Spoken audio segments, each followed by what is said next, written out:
في عالم مستقبلي دمرته الحروب الرقمية والانهيار الزمني، يسقط أريان من السماء كوميض خاطف في مشهد سينمائي قاتم.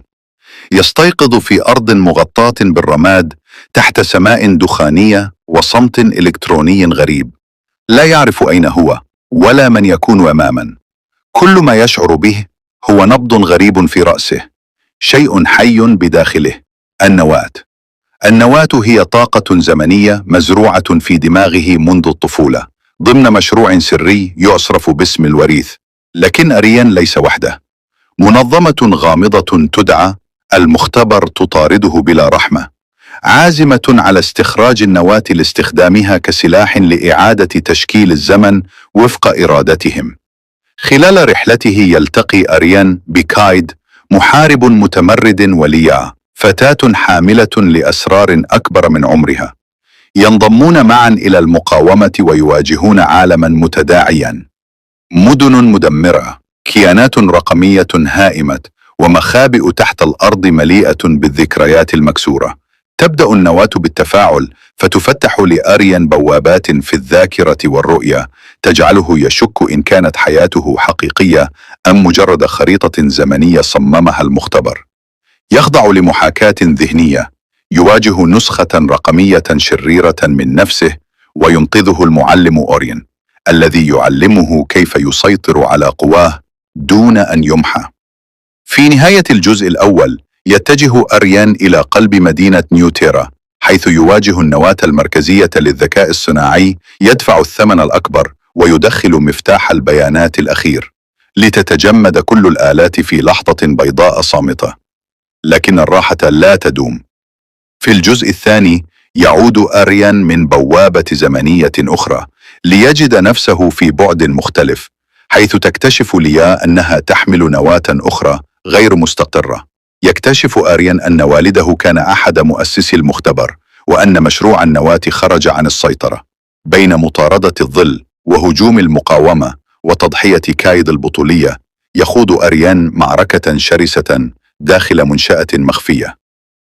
النهايات تكتب بلحظة: اندماج النواتين، تدمير القنبلة الزمنية، ثم ظهور رسالة: تم اكتشاف نواة جديدة في الزمن المختلف. بعد اندماج الأبعاد وظهور البعد السادس، يدخل أريان هذا الحقل الزمكاني الجديد ويختفي.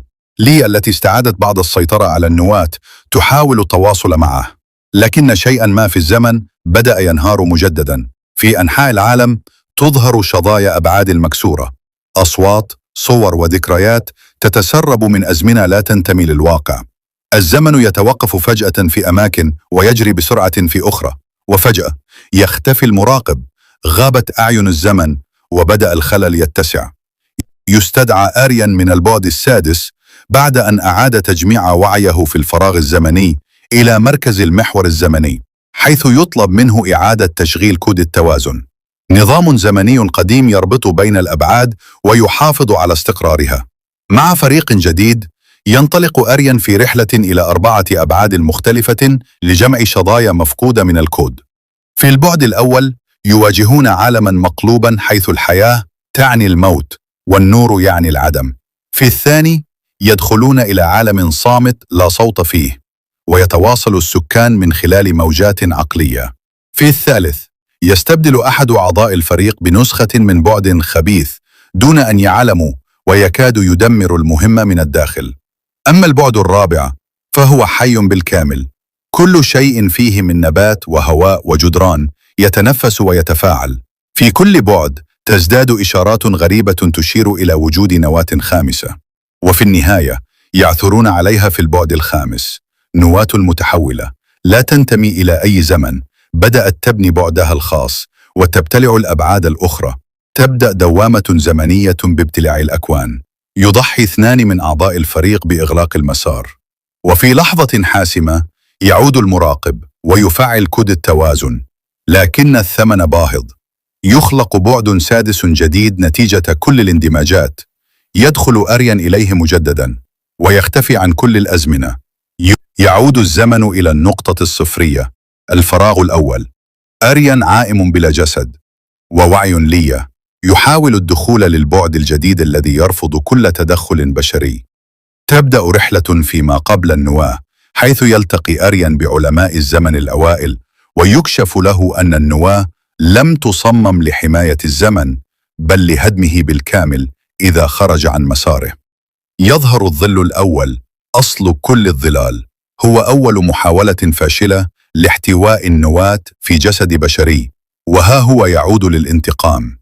تدخل ليا وعي النواة وتقرر الاندماج الكامل معها لتوليد زمن نقي.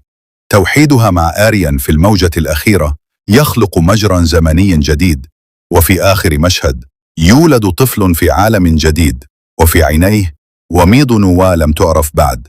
بعد اندماج النواتين والسقوط المختبر، ظن أرين أن الرحلة انتهت، لكن ليا بدأت تشعر بذبذبات غريبة في النواة داخلها، ورسائل مشفرة تظهر في الهواء تشير إلى كيان جديد يدعى المراقب. يظهر المراقب كيان مقنع لا ينتمي إلى زمن محدد، نظام قديم يتحكم في استقرار الخط الزمني، مع فريق جديد ينطلق في رحلة عبر 4 أبعاد عجيبة. أحدها يعكس كل شيء، آخر صامت بالكامل، وثالث حي تتنفس فيه الأشجار. في البعد الخامس يواجهون النواة الخامسة، كيان زمكاني ينمو بشكل غير طبيعي ويبدأ بابتلاع الأكوان. مع تصاعد التهديد يضحي أعضاء من الفريق بأنفسهم لإغلاق البوابة، وفي لحظة حرجة يعود المراقب ويفعل كود التوازن. إن ويني أنها معي على قدار ونها من أنوارة. لكن اندماج الأبعاد يخلق شيئا جديدا.